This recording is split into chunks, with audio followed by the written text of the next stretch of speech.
Bienvenidos a Encuentros de Diseño, el podcast del Observatorio en Diseño y Creación de la Universidad Jorge Tadeo Lozano, conducido por Johanna Zárate y patrocinado por la Facultad de Artes y Diseño. En cada episodio encontrarás temas de diferentes disciplinas que nos permitan charlar entre amigos sobre, para y por los encuentros de diseño.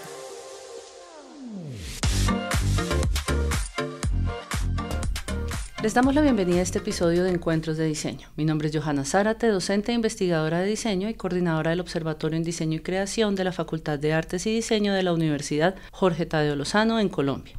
Siguiendo hoy con nuestra octava temporada, nos acompaña el profesor Álvaro Uribe Quevedo, profesor asociado en Desarrollo de Juegos y Medios Interactivos en la Facultad de Negocios y Tecnología de la Información y becario postdoctoral en la Universidad de Waterloo, en Ontario, Canadá.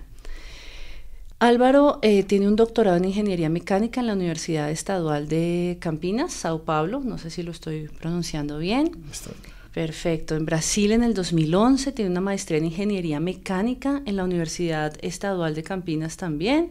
En el 2008 estudió también Ingeniería Mecatrónica en la Universidad Militar Nueva Granada en Bogotá, en Colombia, en el 2003. Su investigación se enfoca en la realidad virtual como un lugar de colaboraciones interdisciplinarias que buscan encontrar enfoques innovadores para abordar los desafíos en varios campos.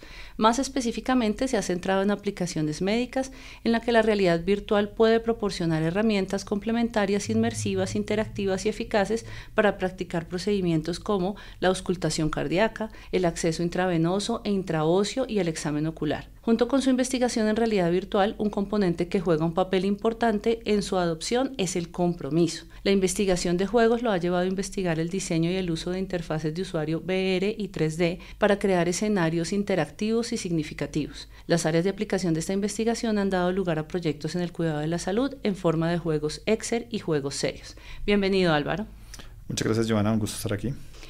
Bueno, Álvaro, en esta temporada específicamente hemos querido trabajar mucho el enfoque de diseño interactivo, diseño de interacción. Hemos ya tenido entrevistados, invitados que se enfocan en el desarrollo del diseño de juegos y videojuegos que hacen parte pues, de nuestros programas acá en la Universidad Jorge Tadeo Lozano. Y hoy queremos aprovechar para charlar contigo sobre este tema porque tenemos unas estudiantes que se dedican y se enfocan en diseñar este tipo de proyectos y productos, ya sea desde el programa de diseño interactivo o ya sea desde los programas de diseño de producto. Pero un poquito para poner en contexto a nuestra audiencia, nos gustaría dialogar sobre esa noción de la interfaz del usuario, ¿no? Sobre todo el enfoque VR 3D y crear esos escenarios interactivos significativos, ¿no? Podemos empezar entonces charlando un poco de cómo fueron tus inicios como ingeniero y desarrollador en el Centro de Realidad Virtual de la Universidad Nueva Granada desde el 2004. Claro, yo llegué al Centro de Realidad Virtual porque al final de mi carrera en mecatrónica la parte de simulación me llamó mucho la atención. Principalmente porque en la época en la que yo era estudiante, ver máquinas o mecanismos era a través de videos o fotos y a través de la simulación los podía ver en un ambiente tridimensional. Podía navegar, podía visualizar lo que estaba pasando y obtener información sobre los procedimientos. Mi trabajo en el Centro de Realidad Virtual se enfocó en la creación de distintos ambientes. Estuve trabajando con arquitectos, con médicos, con la parte de simulación industrial y eso afianció no solamente mi interés en el área, sino también relaciones y oportunidades que llevaron a que hiciera mis estudios de posgrado en Brasil. Bueno, ahora cuando ya estamos hablando un poco del diseño y estos proyectos que tú has realizado, ¿nos podrías contar un poco o explicar cómo el diseño de los proyectos involucran esos escenarios simulados en el cuidado de la salud y el trabajo específicamente con VR, interacciones humano-computadora y juegos? Claro, la ventaja de la realidad virtual es que nos permite traer al usuario más cerca de esa representación. Y eso es importante porque en muchas ocasiones no se cuenta o es difícil acceder al medio físico. Por ejemplo, en el caso de la educación médica, si se entrena con un cadáver, el cadáver no se puede dañar. Y si se quiere entrenar con un simulador, esos simuladores son de alto costo y pueden tener limitaciones. Por ejemplo, en un simulador médico pueden tener 5 personas alrededor. Si uno tiene muchos estudiantes, se requieren muchos simuladores. Entonces con realidad virtual uno puede entrar a complementar estos procesos y tener ambientes donde uno puede tener múltiples réplicas y traer a la gente más cerca del contenido sin las limitaciones físicas. Esto tiene el desafío de la representación adecuada de tareas.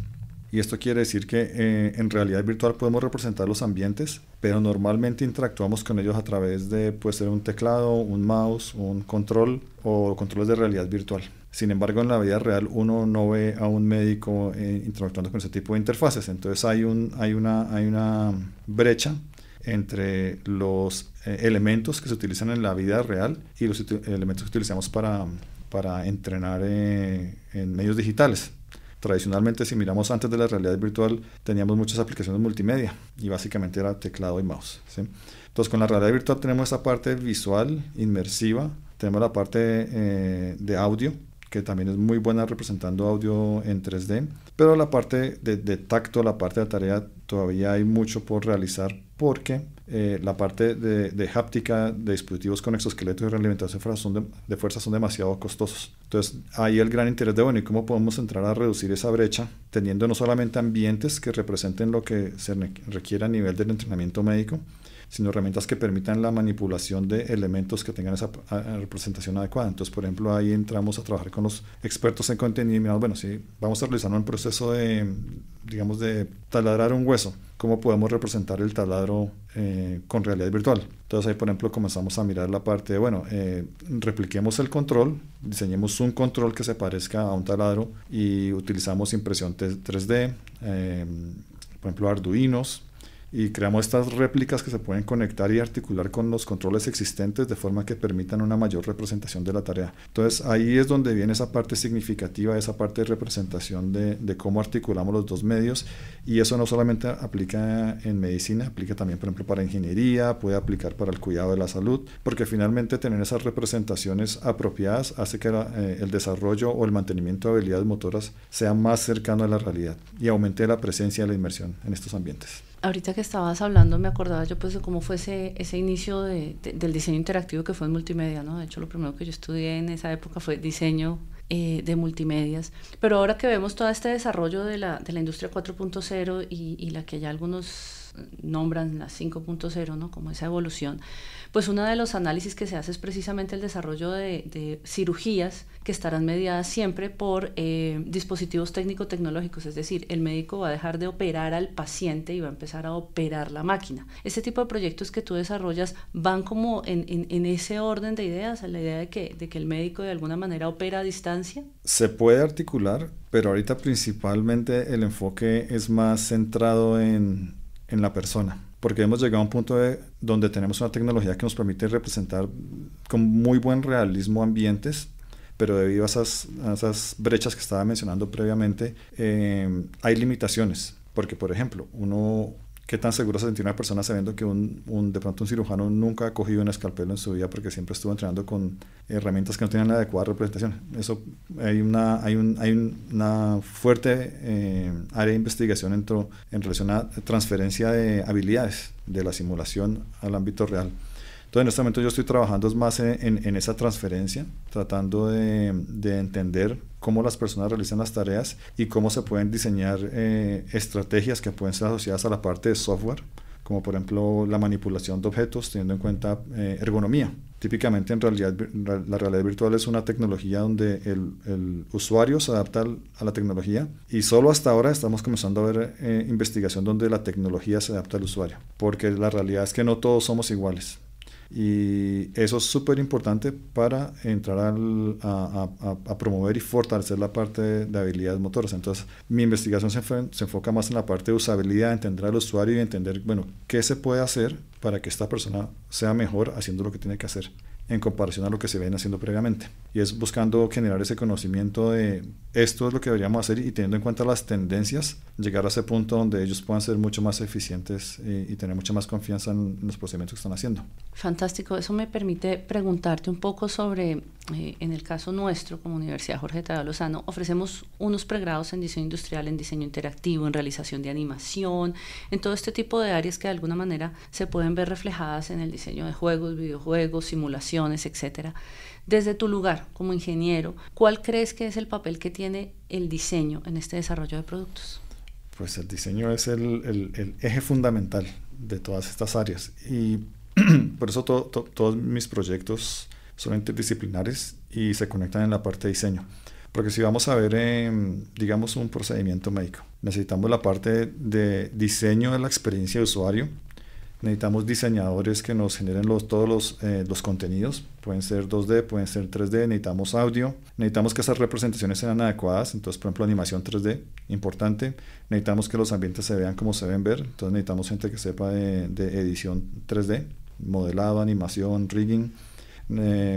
Si miramos la parte educativa, diseñadores instruccionales, docentes se necesitan para poder diseñar esto de forma adecuada.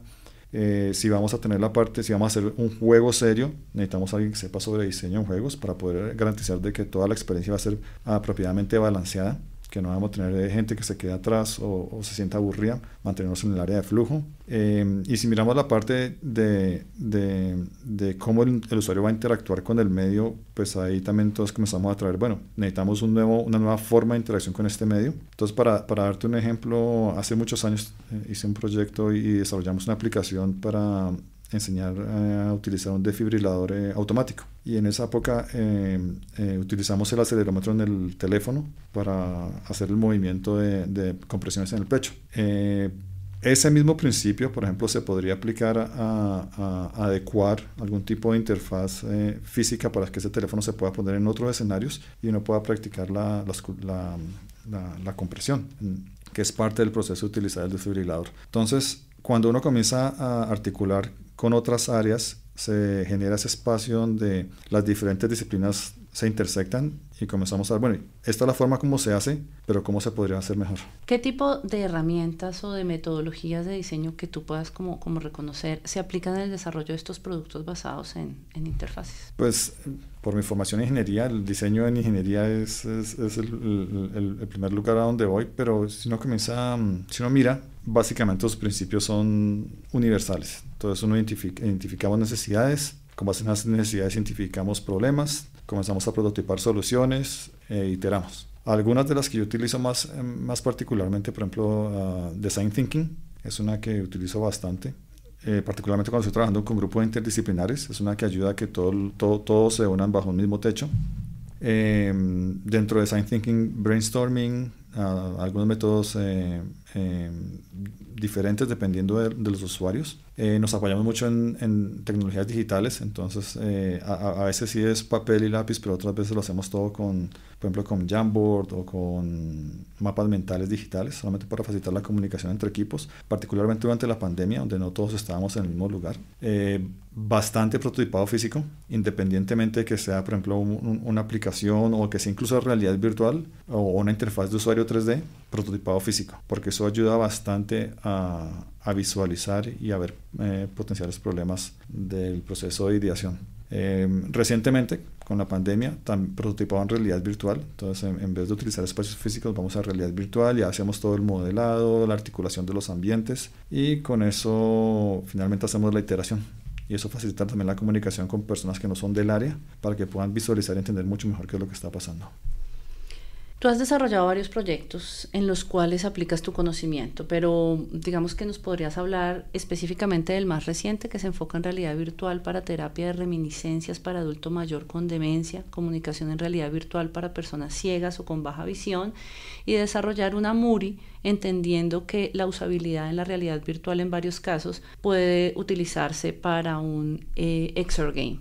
Entrenamiento médico y ergonomía para manipulación de objetos en realidad virtual. ¿Nos puedes hablar un poco? Claro. Entonces, esos proyectos tienen un centro en común. Y los últimos 5 años he estado trabajando en la parte de usabilidad y realidad virtual y es un problema que interesantemente es transversal a muchas áreas. Ese deseo de querer entender cómo las personas hacen sus tareas me ha llevado a colaborar en esos proyectos que mencionaste y es justamente porque la realidad virtual es una tecnología donde el usuario se adapta y en estos casos son usuarios que no son el usuario final de esta tecnología.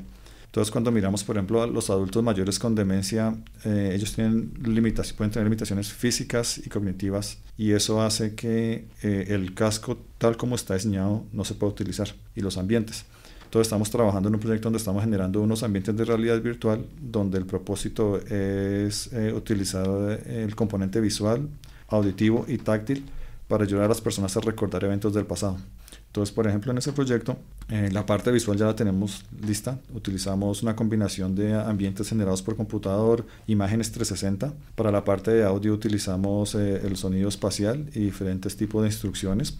Y para la parte táctil, ahorita estamos prototipando una serie de interfaces de usuarios táctiles que les permitan hacer algunos movimientos básicos relacionados con tareas que desarrollan en el día a día. En el de comunicación, ese fue un problema también derivado de la pandemia, y es justamente el hecho de que estas tecnologías de realidad virtual hoy día tienen un gran número de sensores y actuadores que no solamente permiten capturar información del ambiente alrededor de nosotros, sino también generar respuestas. Entonces, muchas veces cuando comparto con personas que estoy trabajando con un proyecto de realidad virtual, comunicación, y personas con baja visibilidad o ciegas, muchos me preguntan que cómo funciona eso, porque la realidad virtual es un medio muy visual, pero justamente por eso mismo tiene la capacidad de capturar el ambiente. Entonces podemos utilizar ese ambiente para darle información a la persona. Cosas que la persona no puede ver, el casco las puede ver y las podemos incluir dentro de la experiencia. Ejemplo, hemos estado trabajando en cómo hacer que una persona dentro de la realidad virtual se comunique con otras y pueda navegar espacios. A través de los sensores uno puede capturar esta información de un espacio real y facilitar esa navegación. Con la parte de audio espacial facilita mucho para que las personas consigan ubicar diferentes elementos, obtener información sobre los diferentes elementos, y eso es clave en el desarrollo de habilidades comunicativas. Entonces hemos estado trabajando en la parte de cómo podemos utilizar la realidad virtual como una herramienta para que personas en estas condiciones puedan comunicarse con otras personas sin ningún problema. En la actualidad, las plataformas utilizadas son, por ejemplo, Zoom, Google Meet o Teams. Y pues estas tienen limitaciones y no tienen la capacidad de traer a la persona dentro del espacio.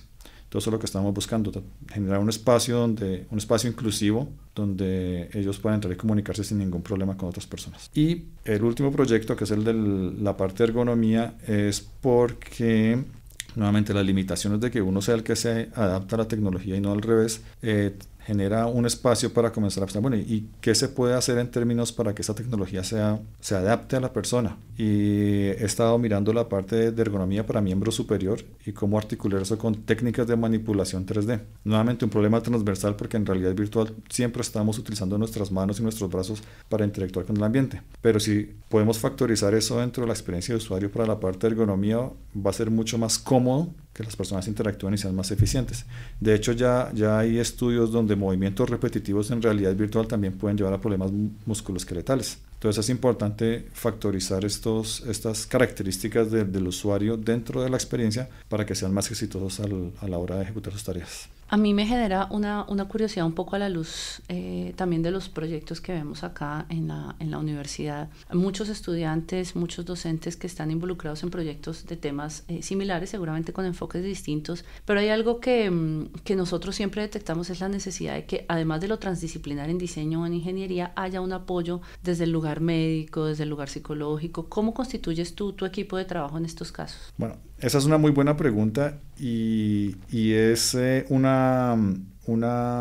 digamos que es una estrategia que se va revelando a través del tiempo, principalmente porque en principio mi conexión con los contenidos de experto fue a través del trabajo que venía realizando. Entonces fueron los contenidos de expertos quienes se acercaron a mí y ahí comenzamos a establecer la relación. Sin embargo, a través de esa construcción de relación inicial y a través de publicaciones científicas, el círculo se va expandiendo. Entonces, ha llegado un punto donde, por las publicaciones, por el trabajo que hago, por el voz a voz, estos expertos en contenido me buscan para hacer proyectos. Y eso ha llevado a que establezca muy buenas alianzas en diferentes áreas, tanto con expertos en la parte de la salud, como expertos en la parte de ingeniería, expertos en la parte de inclusión, porque todos estos problemas de usabilidad en realidad virtual, como te mencionaba antes, son transversales. Entonces, por ejemplo, recientemente estoy haciendo una consultoría con un proyecto y es para desarrollar un simulador de corte de carnes, porque hay una escasez de carniceros en la provincia de Ontario y la empresa que se acercó a la universidad cree que hay un potencial en utilizar herramientas inmersivas como la realidad virtual para atraer a la audiencia a conocer más sobre el trabajo, sobre cómo se hace, las ventajas y que se interesen más por este tipo de área. Álvaro, nosotros tenemos, digamos, estudiantes de pregrado, estudiantes egresados, posgrado, que están iniciando su camino en el desarrollo de empresas, proyectos, investigaciones que tienen un enfoque entre VR y 3D. ¿Cuál crees tú que es, cuando uno está en ese proceso, ¿no?, de formación, de educación o recién egresado, el mejor camino para empezar a desarrollar proyectos de este tipo?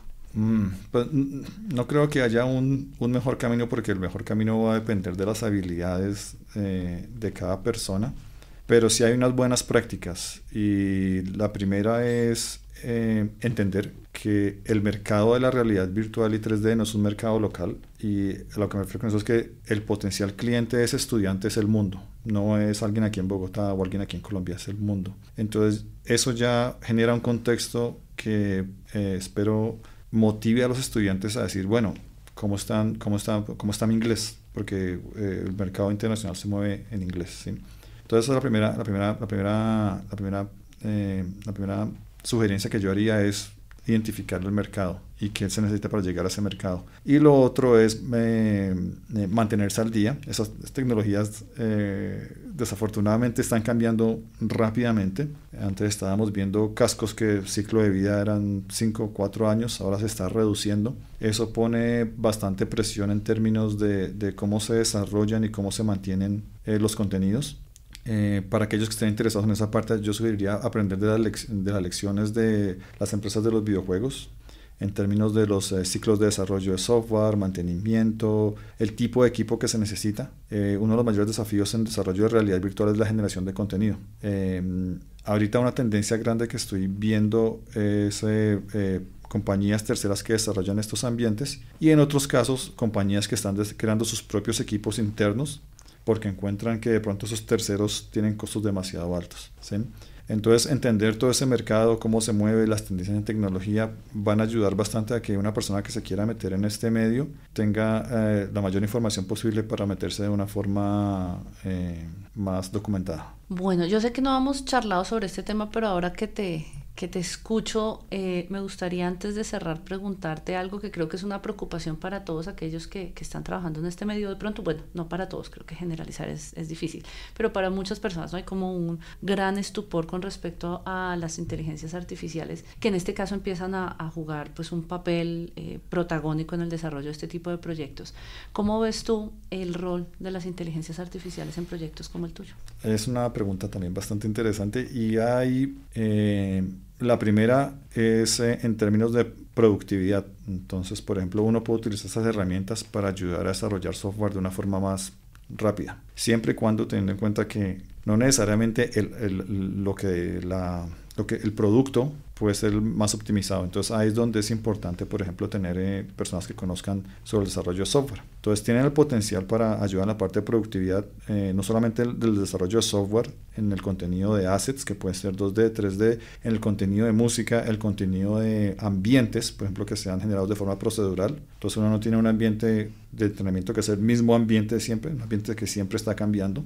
Entonces, desde ese punto de vista, en la parte de productividad, puede tener un impacto muy positivo, puede tener un impacto muy negativo en casos donde todas esas personas que se están entrenando para desarrollar estos contenidos, digamos que se enfoquen mucho en la parte de cómo reutilizar lo que se está obteniendo, y no tanto de pensar, analizar y reestructurar y construir encima de lo que está produciendo, que es un poco la preocupación, por ejemplo, con manuscritos.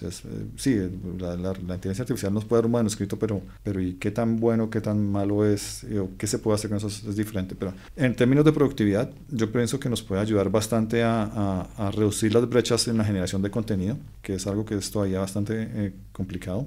En la parte de la experiencia de usuario como tal, va a ayudar bastante, porque una de las limitaciones justamente de que uno se adapta a la tecnología es que con un modelo como estos uno puede entrar a que la tecnología se adapte mucho mejor al usuario.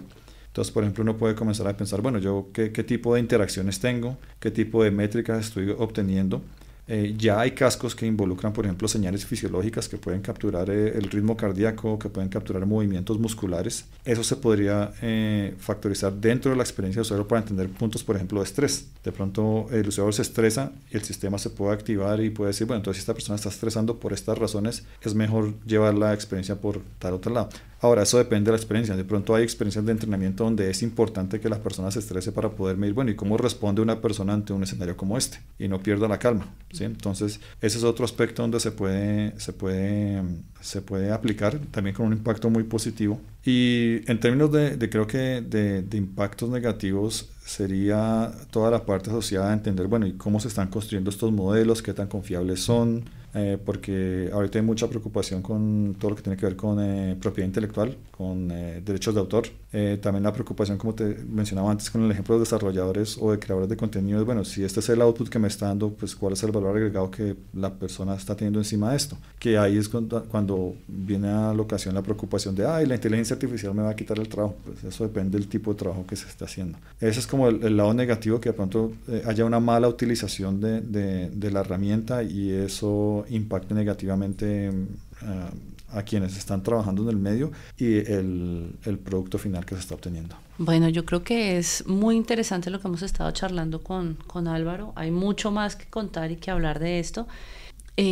Antes de cerrar, Álvaro, nos gustaría que tú nos dejes de pronto la posibilidad de profundizar más información, donde crees pero que nuestra audiencia puede encontrar más información sobre este tema. Pues la ventaja de hoy día es que está Internet, pero si están interesados en buscar información de muy buena calidad, un buen lugar son por ejemplo, las conferencias, las que son top en esta área. Una es IEEE VR, esa es una muy buena conferencia, y hay otra que se llama CHI, Computer Human Interaction. En términos de dónde encontrar avances más recientes, muy buena información, esos son dos buenos lugares para empezar.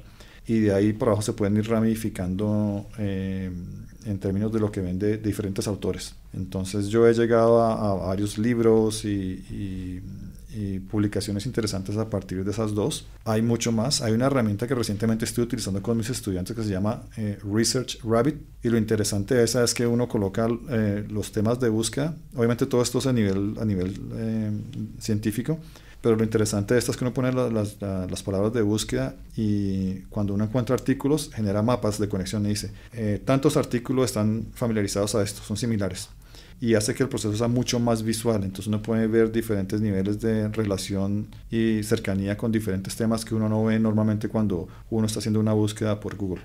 Lo otro que también se puede utilizar es herramientas como ChatGPT, porque pues ellas están construidas de información que hay disponible en la web. Entonces uno le puede preguntar a ChatGPT, oiga, ¿qué información me recomienda para entender mejor de esto? Y ChatGPT puede hacer una recomendación que nuevamente es mucho más amigable de navegar que miles de resultados en una página de Google. Perfecto, bueno, les dejaremos esos links al final de la descripción de nuestro episodio, también con los links de algunos de los artículos de nuestro invitado, su LinkedIn, para que también lo empiecen a seguir, a conocer.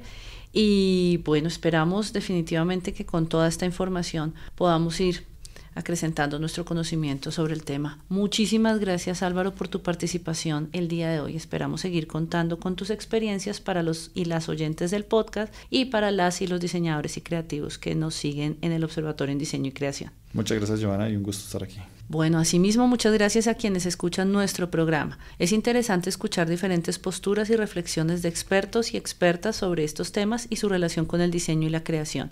Esperamos que todas y todos aquellos que escuchen este programa lo encuentren enriquecedor. Nos encontramos en una próxima ocasión y si les gustó el programa, compártanlo con sus conocidos. Muchas gracias y nos escuchamos en el próximo episodio de Encuentros de Diseño.